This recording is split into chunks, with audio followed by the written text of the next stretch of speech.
kui sa oled kontaktis, siis sa saad juba aru, et mismoodi see universum toimib, et me tahaks, et see toimiks kõik nagu ülimõistuse põhiselt. Aga hing ei ole mõistuse põhine.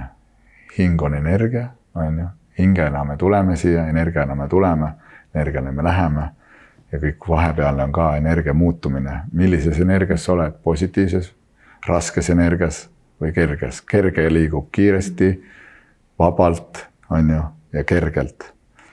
Raske on rõhutult, on ju, närviliselt ja raskelt, eks.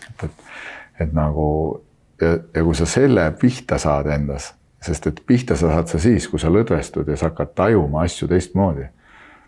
Et kui su keha lõdvestub, siis su mõistus lõdvestub. Kui su mõistus lõdvestub, siis su süda lõdvestub. Kui su süda lõdvestub, siis sa jõuad lõpuks hinge.